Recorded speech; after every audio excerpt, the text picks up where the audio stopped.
अस्सलाम वालेकुम, मैं हूं रेहान तारिक और आप देख रहे हैं दास्तां। गुज़श्ता पौने 3 साल से जहां हुकूमत दीगर मसाइल के हल में बुरी तरह नाकाम हुई है, वहीं आटा और चीनी बहरान भी हुकूमत के लिए मुसलसल दर्द सर बने हुए हैं। कई ऐलानात, मुताद्दिद बयानात और कई दावे, मगर उल्टी हो गई सब तदबीरें, कुछ ना दवा ने काम किया। वज़ीर आज़म इमरान खान बखूबी इस बात का इदराक रखते हैं कि उनकी हुकूमत का मुकाबला माफियाज के साथ है।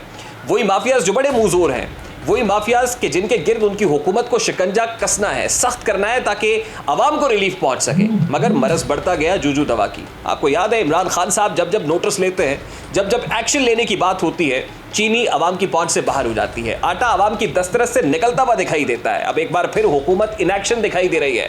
आज चीनी की पैदावार और इसकी तरसील को रेगुलेट करने से मुताल्लिक शुगर सप्लाई चेन ऑर्डिनेंस के निफाज की बात हो रही है। कहा यह जा रहा है कि सट्टेबाजों के गिर्द शिकंजा सख्त किया जाएगा। अगर किसी को 2.5 टन के करीब चीनी खरीदनी है तो इसको खरीदने के लिए भी मुतल्लिका डिप्टी कमिश्नर से इजाजत लेना होगी।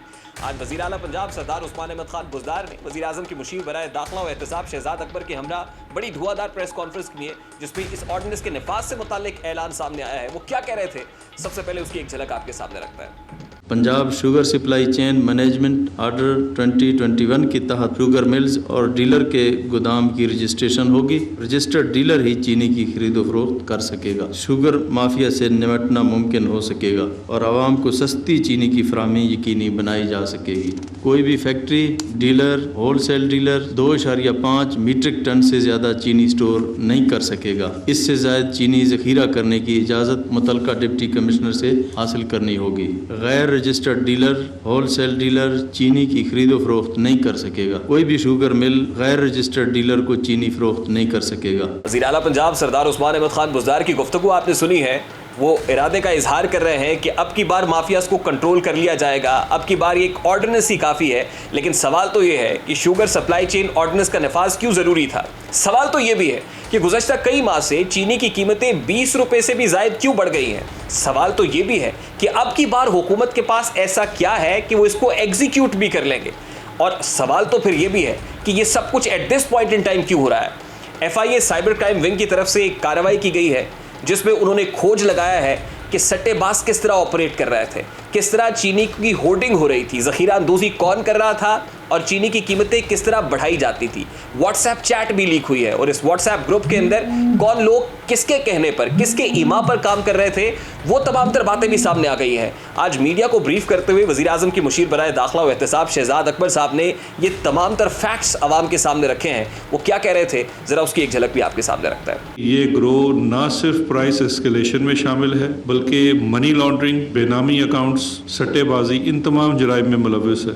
और अगर आप इनकी व्हाट्सएप ग्रुप्स की चैट्स को देखें, बाकायदा तौर पे डेर किया जा रहा है एक दूसरे को कि चीनी की कीमत बढ़ानी है। रमज़ान आ रहा है और हमने चीनी की कीमत बढ़ानी है। इस चेन को, इस नेटवर्क को तोड़ना बड़ा ज़रूरी था, जिसके लिए FIA ने ये कार्रवाइयाँ की हैं। 10 FIRs इन बड़े ग्रोह के ऊपर दी जा चुकी हैं। इन 10 FIRs के अंदर इनकी पूरी डिटेल शामिल है। शहजाद अकबर साहब की गुफ्तगू आपने सुनी है। अब मामला इतना आसान नहीं है जितना दिखाई दे रहा है। ये मामला बड़ा पेचीदा है, क्योंकि जब जब इन माफियाज का जिक्र होता है तो पता चलता है कि इन माफियाज के सरकर्दा लोग हुकूमतों का हिस्सा है। वो हुकूमतों में बैठे हुए ऑपरेट कर रहे हैं, वो बड़े मुज़ूर हैं और उनके पास वो तमाम तर पावर्स हैं, वो तमाम तर इख्तियारात हैं कि वो किसी भी कार्रवाई को रुकवा सकते हैं।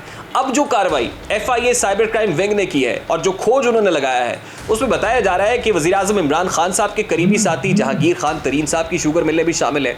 उसमें हमजा शहबाज साहब का नाम भी आ रहा है और उसमें कुछ और पर्दा नशीनों का नाम भी आ रहा है। अब सवाल तो ये भी है कि वो लोग जो बड़े स्ट्रॉन्ग है, जो हुकूमतों का हिस्सा है, हुकूमत उनके गिर्द कैसे शिकंजा सख्त करेगी। क्योंकि हुकूमत को धमकियाँ दी जाती हैं, बार बार ये भी कहा जाता है कि ब्लैकमेलिंग की कोशिश हो रही है, हुकूमत को कोई ब्लैकमेल कर रहा है। इमरान खान साहब बारहा कह चुके हैं कि वो किसी से ब्लैकमेल नहीं होंगे, लेकिन हमने देखा यही है कि इंक्वायरी कमीशन भी बनता है, इंक्वायरी कमीशन अपनी फैक्ट फाइंडिंग रिपोर्ट भी दे देता है, लेकिन कार्रवाई करने से लोग गुरेजा रहते हैं। अब की बार वो हमजा शहबाज साहब हो या जहांगीर तरीन साहब हो, उनके गिर्द हुकूमत शिकंजा कैसे सख्त करेगी। शहजाद अकबर साहब ने इस पर भी बात की है। वो क्या कह रहे थे, जरा उसकी एक झलक भी आपके सामने रखता है। FIRs के अंदर आपने देखा होगा जिन बिलों का नाम लिखा है उसमें JDW है और वो बिल्कुल तरीन साहब की मिल है, उसका जिक्र है इसके अंदर। और जो दूसरा हमज़ा है, चूँकि ये एक FIR पहले से आपके इल्म में होगा, जिनकी बड़ी मिलें हैं, यहाँ पे जो ट्रांजैक्शंस हैं, जो इनके आगे बेनामी अकाउंट्स हैं, वो बिलियंस में हैं, वो कोई रुपयों में नहीं हैं। तो ये मावरत से काम चल रहा था और दोनों के खिलाफ कार्रवाई हो रही है। कार्रवाई होती है या नहीं होती है तो वक्त बताएगा, लेकिन आपको याद होगा कि अप्रैल 2020 में शुगर इंक्वायरी कमीशन बना था। शुगर इंक्वायरी कमीशन के बाद भी इसी तरह के स्टेटमेंट्स दिए जा रहे थे कि अब एक्शन होगा और इंसाफ होता हुआ दिखाई देगा, लेकिन इंसाफ होता हुआ तो नहीं दिखाई दिया। चीनी की कीमतें आसमान से बातें करती हुई जरूर दिखाई दी। अब की बार एक बार फिर टॉल क्लेम्स किए जा रहे हैं, एक बार फिर कहा जा रहा है कि नहीं अब एक्शन हो जाएगा। और रमजान मुबारक के अंदर ये जो होर्डिंग की कोशिश की जा रही थी, ये होर्डिंग नहीं होने दी गई। अब इससे पहले जब अप्रैल 2020 में शुगर इंक्वायरी कमीशन बना था तो उस वक्त इमरान खान साहब उस वक्त क्या कह रहे थे, जरा उस वक्त के स्टेटमेंट्स भी आपके सामने रखता है। चीनी के अंदर बदकिस्मती से एक पूरी कार्टलाइजेशन है जो कि कंपटीशन कमीशन ने अब वाज़े तौर पे सामने रख दी है कि मिल के प्राइस ऊपर कर देते हैं, जो बड़ी बदकिस्मती है। और इंशाल्लाह उसके ऊपर अब हम पूरा कदम उठा रहे हैं। ये मैं यकीन दिलाता हूँ अपनी कौम को कि ये आगे नहीं होगा।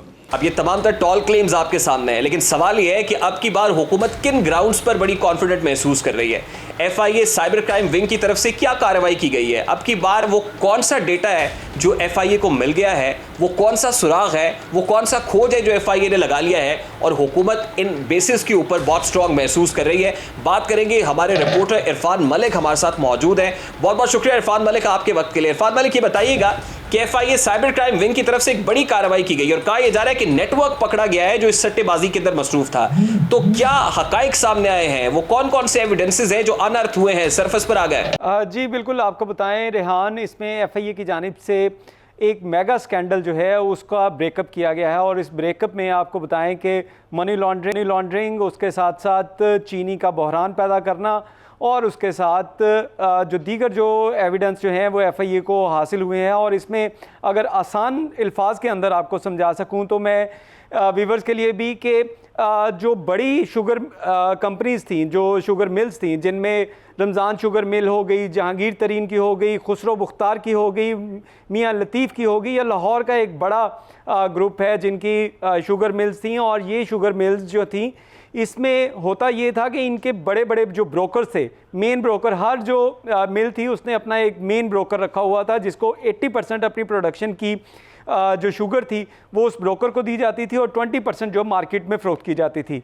अब 80% लेने वाला जो ब्रोकर था उसने अपने जो व्हाट्सएप ग्रुप बना रखे थे और उन व्हाट्सएप ग्रुप्स के ऊपर उसमें बड़ी मज़े की चीज़ें थीं कि उसमें ऐसे एविडेंस सामने आए कि लोग जो थे वो बोलियां लगा रहे थे कि जो चीनी की कीमत है वो, क्योंकि मार्केट का रेट अगर आपको बताएं, जो मिल का रेट है जो 60 रुपये, तो उसको अगर 50 पैसे पर डे के हिसाब से भी बढ़ाया जाए तो 5 दिनों में वो पैसे अच्छे खासे बन जाते थे।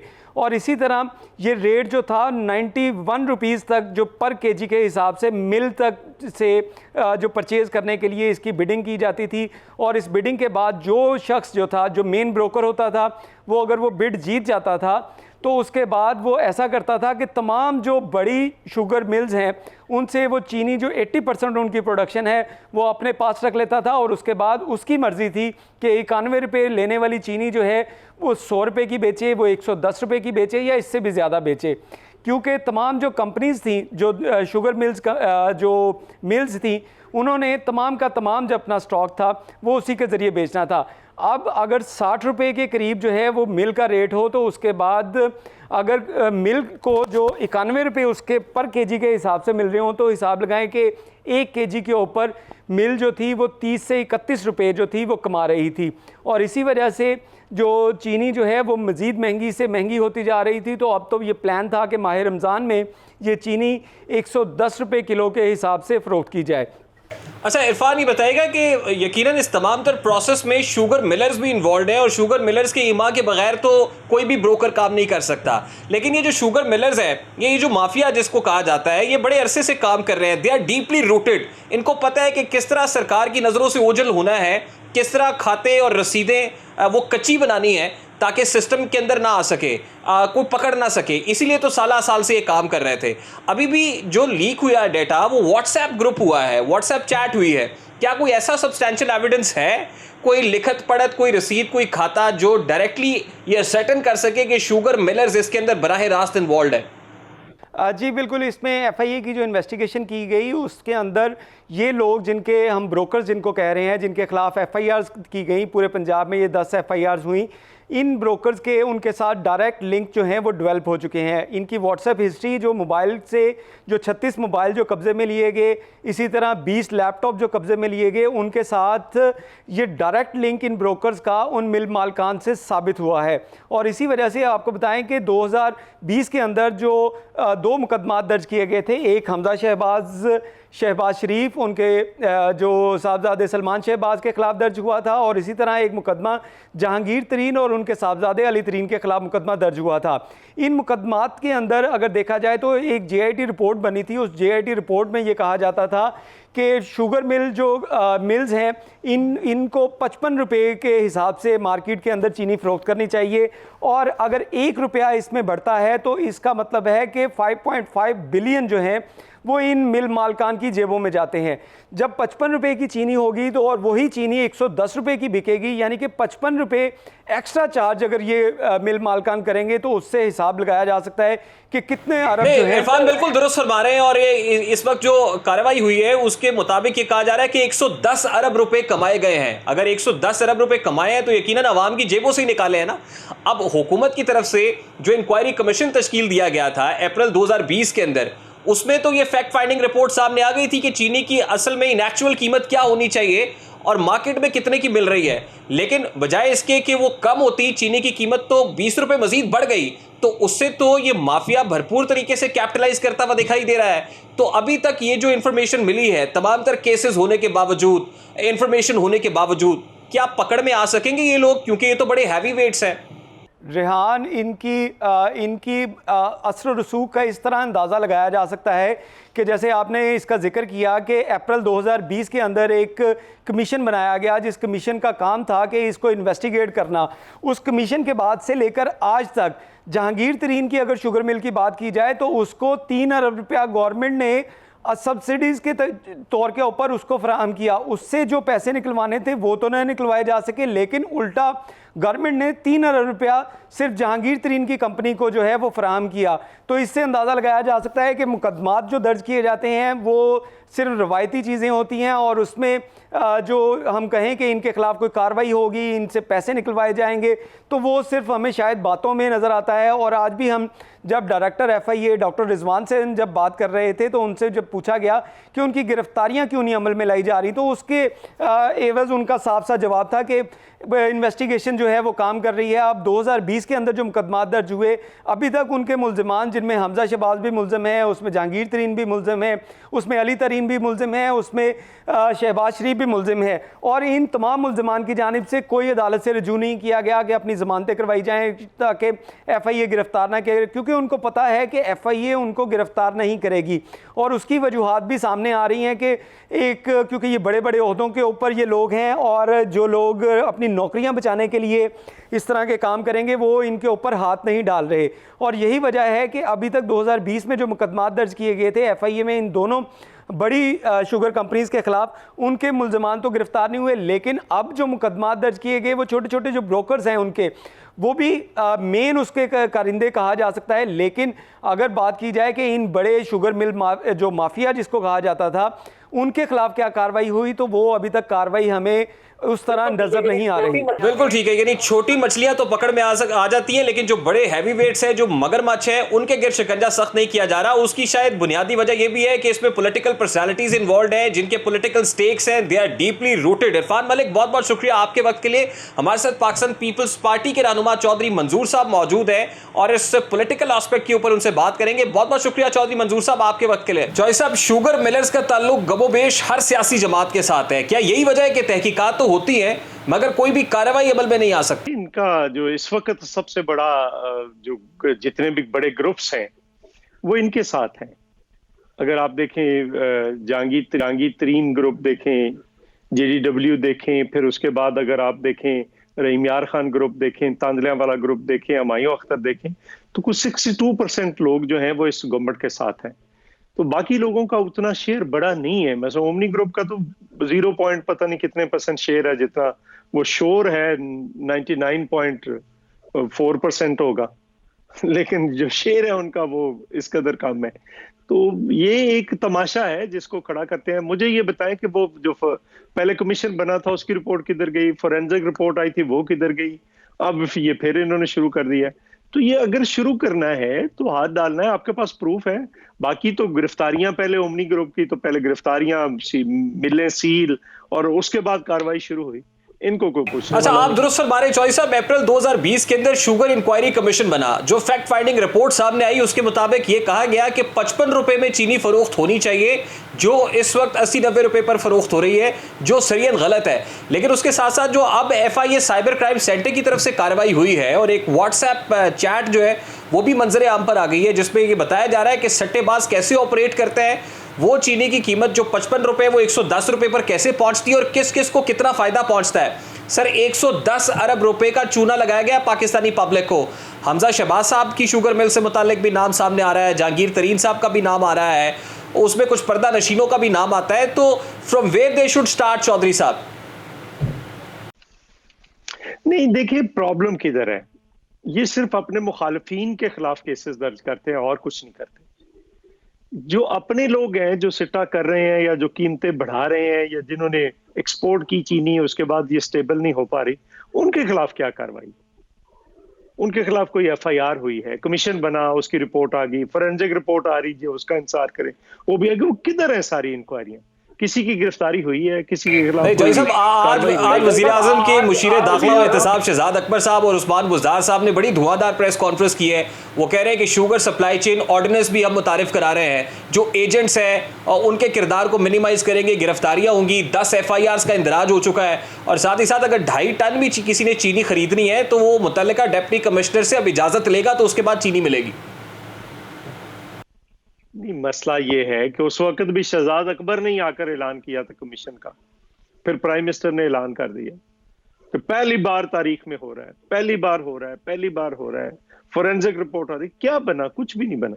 और अब भी ये, अगर तो सिर्फ कोई मुखालिफिन को आपने अटैक करना है तो और बात है, लेकिन अगर आप फेयरली काम करना चाहते हैं तो फिर जिस तरह से बाकियों के साथ सलूक होता है इस इंक्वायरी में क्यों नहीं होता? आप गिरफ्तारियां करें, कौन सी गिरफ्तारी हुई? कोई गिरफ्तारी नहीं। अच्छा, 10 FIRs का इंदराज हो गया है और कहा यह जा रहा है कि अब गिरफ्तारियां भी होंगी, अब माफिया के गिर शिकंजा भी सख्त होगा। अच्छा चौधरी साहब, इमरान खान साहब ये कहते हैं ना कि उनकी हुकूमत का मुकाबला माफियाज के साथ है और ये माफियाज बड़े डीपली रूटेड है और ये कोई आज की बात नहीं है, बल्कि साल साल से मुख्तलिफ गवर्नमेंट्स के साथ काम कर रहे हैं। सट्टेबाजी कोई नया प्रोसेस नहीं है, साल साल से हो रहा है। शुगर मिलर्स जिस तरह से कर रहे हैं वो उनकी जड़ें बड़ी मजबूत हैं। तो ये कहने में कितने हक बजानिब है इमरान खान साहब कि ये उनकी गवर्नमेंट का प्रॉब्लम नहीं है, असल में उनकी गवर्नमेंट तो उनके साथ फाइट कर रही है? नहीं, इमरान खान के साथ बैठे सारे शुगर माफिया उनके साथ बैठा है, ऑयल माफिया उनके साथ बैठा है, गंदम माफिया उनके साथ बैठा है, बाकी सारे माफियाज भी उनके साथ बैठे। तो किसके खिलाफ कार्रवाई करना चाहते? मैंने तो आपको मिसाल दी कि कमीशन बना, रिपोर्ट आई, क्या बना? फोरेंसिक रिपोर्ट आई, क्या बना? कुछ हुआ? कुछ नहीं हुआ। तो अब फिर ये शहजाद अकबर ने एक तमाशा करना होता है, वो तमाशा करता है फिर गायब हो जाता है। पहले तो ये बताए ना कि उस पे क्या हुआ, फिर आगे की बात। इसका नुकसान तो खुद फिर हुकूमत को होगा at this point in time, जब हुकूमत बहुत सारे मसाइल में ऑलरेडी घिरी हुई है। और अगर अभी जहांगीर तरीन साहब का नाम या खुसरो बख्तियार साहब का नाम या कुछ और लोग जो उनकी हुकूमत से ताल्लुक़ रखते हैं, उनके करीबी रुफ़क़ाए कार हैं, तो इससे तो बड़ा सीरियस डेंट नहीं पड़ेगा पाकिस्तान तहरीक इंसाफ हुकूमत को? नेचुरली अगर उन्होंने इत्तेसाब की बात करते हैं तो इमरान खान का ये भी वादा था कि हम अपने आप से शुरू पहले करेंगे, तो अब करें। अब तो सारी चीजें सामने आ गई, क्या किया अभी तक? कुछ भी नहीं। आपको लगता है सर, हमने तो देखा कि जिनके खिलाफ एक्शन होना चाहिए था उनको तो मजीद सब्सिडीज दे दी गई और सब्सिडीज की मद में अरबों रुपए नवाजा भी गया। आपको लगता है अब रमज़ानुल मुबारक से पहले जो कहा जा रहा है कि चीनी की कीमतें बढ़ने जा रही थी, हमने एक्शन किया है, FIA ने तमाम तर चीज़ें अनर्थ कर दी हैं, तो आपको लगता है कि अब शिकंजा सख्त होगा या अफोर्ड कर सकती है गवर्नमेंट अपने लोगों के खिलाफ एक्शन लेना? नहीं, देखे ना, इन्होंने पिछले साल भी नोटिस लिया, चीनी की कीमत में और इजाफा हो गया, 20 रुपए इजाफा हो गया, कमीशन बना और इजाफा हो गया, फोरेंसिक रिपोर्ट आई और इजाफा हो गया। ये तो हमारे सामने पिछले साल हुआ है, तो ये इनकी किस बात पे एतबार करें? अगर इन्होंने करना है तो सीरियसली ये दिखाएं, अपनी विल दिखाएं, कार्रवाई करें और शुरू करें जो इनके साथ बैठे हैं, अपने गुजरात से शुरू करें। अच्छा चौधरी साहब लास्ट बट नॉट लीस्ट, आपको लगता है कि पॉलिटिकल विल का मसला है या जो माफिया है वो बड़ा स्ट्रांग है? क्योंकि पॉलिटिकल विल अगर ना हो तो फिर ये धुआंधार प्रेस कॉन्फ्रेंसेस तो ना हो, खान साहब टॉल क्लेम्स तो ना करें। ये पॉलिटिकल विल का प्रॉब्लम है या दूसरी तरफ जो दुश्मन है वो बड़ा स्ट्रांग है? नहीं, ऐसा नहीं है। स्ट्रांग कोई भी नहीं होता, हुकूमतों के आगे कौन स्ट्रांग होता है? कोई भी स्ट्रांग नहीं होता। एक तो पॉलिटिकल विल नहीं है, दूसरा ये पॉलिटिकली नहीं हाथ डाल रहे क्योंकि इनकी गवर्नमेंट गिर जाएगी। वो जितने लोग बैठे हैं अगर वो सिर्फ एक्टिव हो जाएं इनके खिलाफ तो इनकी गवर्नमेंट गिर जाएगी। तो ये पॉलिटिकली नहीं डाल सकते, बल्कि उनकी तो तरक्कियां कर देते हैं। पहले वो मिनिस्टर था फूड सिक्योरिटी का, फिर उसके बाद वो मिनिस्टर बन गया इक़्तिसादी उमूर का। उसका भाई वजीर खजाना था, फिर भी वजीर खजाना रहा। तो क्या फर्क पड़ा? कोई फर्क नहीं पड़ा। ठीक है, बहुत बहुत शुक्रिया चौधरी मंजूर साहब आपके वक्त के लिए। पाकिस्तान पीपल्स पार्टी के रहनुमा चौधरी मंजूर हमारे साथ मौजूद थे। गुफ्तगू आपने सुनी, वो कह रहे हैं कि पॉलिटिकल विल असल में नहीं है। पॉलिटिकली मोटिवेटेड केसेस तो बनाए जाते हैं, लेकिन अगर हुकूमत की विल हो तो माफियाज के गिर्द शिकंजा सख्त भी किया जा सकता है और कड़ी से कड़ी सजा भी दी जा सकती है। अभी जो कुछ हो रहा है उसमें चौधरी मंजूर साहब को तो कुछ दिखाई नहीं दे रहा है। ब्रेक लेते हैं जी, ब्रेक के बाद जब वापस आएंगे तो मुल्क की सियासी मंजरनामे पर जो कुछ हो रहा है उस पर बात करेंगे।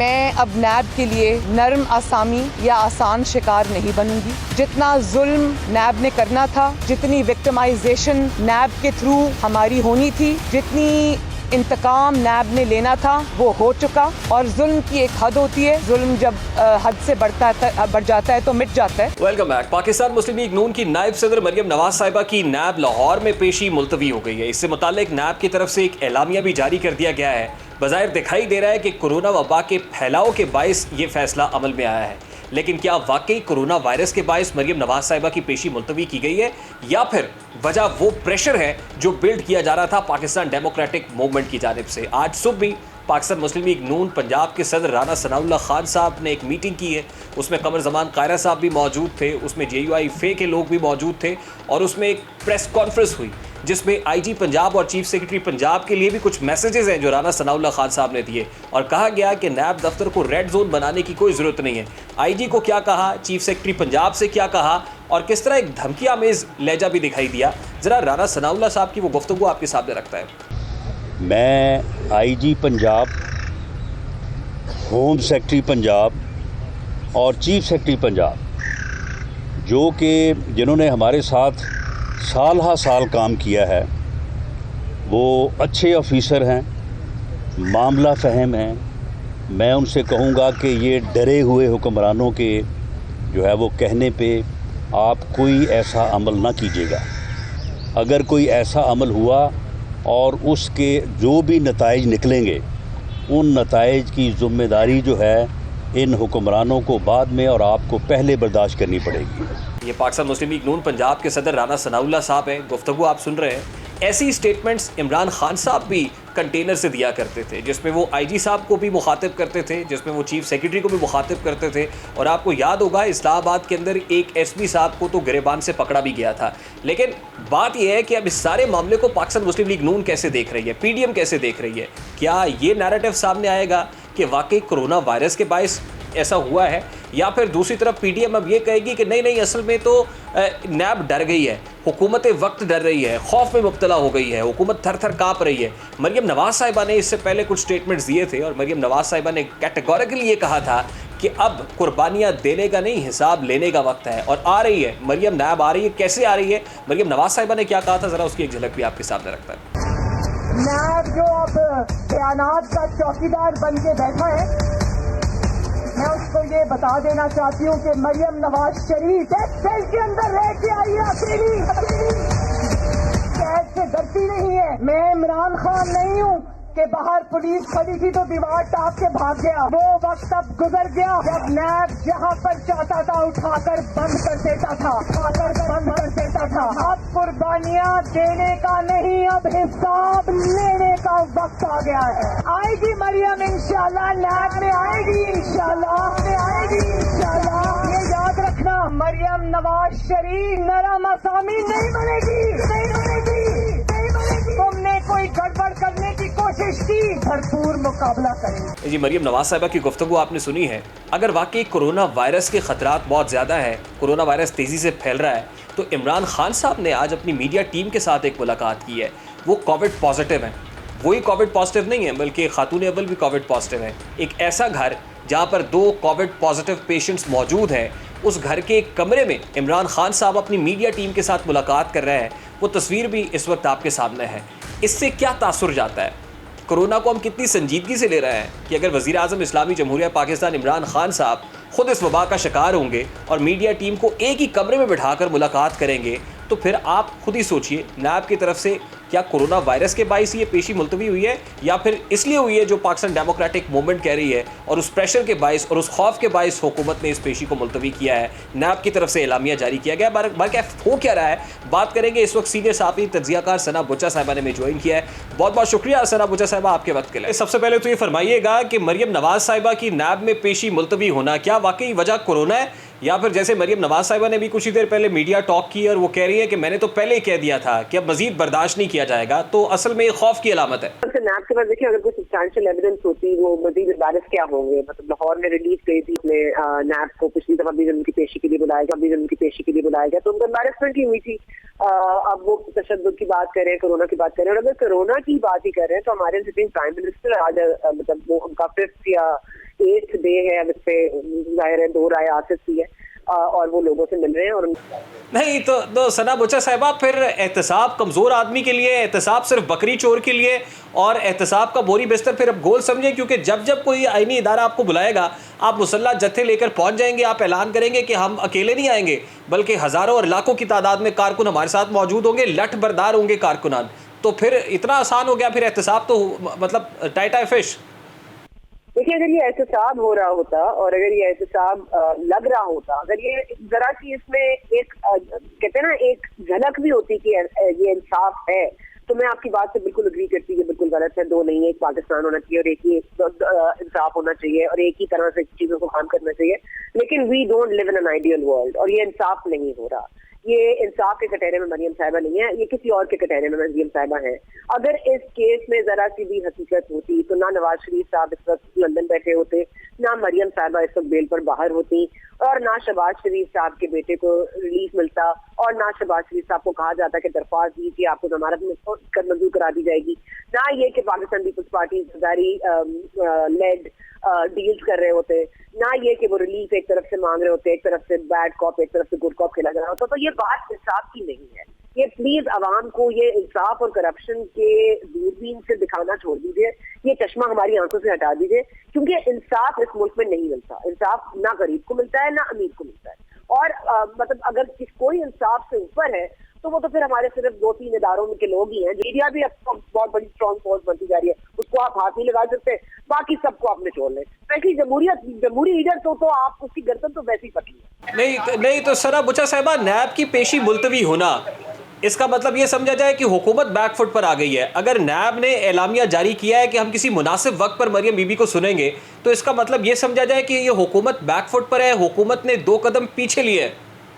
देखिए ना, हुकूमत तो है कि नैब एक आजाद इदारा है और उसका उससे कोई ताल्लुक नहीं है, लेकिन वो BRT पे ले लेते हैं, मालूम दरबार पे कोई नहीं होता, हवाओं का रुख करने से एक के बाद एक नून लीग का लीडर जो है जेल जाते और एक है सुप्रीम कोर्ट की रिपोर्ट आपके सामने है, साबिती केस में ख्वाजा आसिफ का केस आपके सामने। मतलब अब मैं अपने मुंह से आपको क्या बोलती है दिखाई दूं, मतलब गवर्नमेंट कितने स्टेप्स पीछे जाएगी। देखिए गवर्नमेंट एक बुरी तरह से फ्लॉप हुई है। ये हुकूमत ये जो पाकिस्तान तहरीक इंसाफ है ये बिल्कुल फ्लॉप फिल्म है। इसकी कोई बॉक्स ऑफिस के ऊपर पैसे नहीं आए, इसके कोई अच्छे रिव्यूज नहीं है।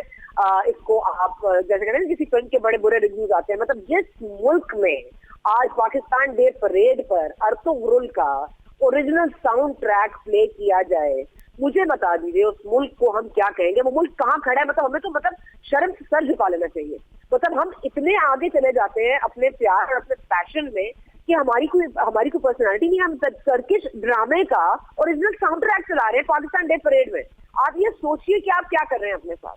जिस मुल्क का वजीर आजम कोरोना में बैठ के 17 लोगों से मीटिंग करता है, जिस आदमी से शहबाज गिल जाके मिलता है तीसरे दिन और उसकी तस्वीर लगाता है विदाउट अ मास्क कि खान साहब is looking very nice and fresh and he doesn't have any symptoms.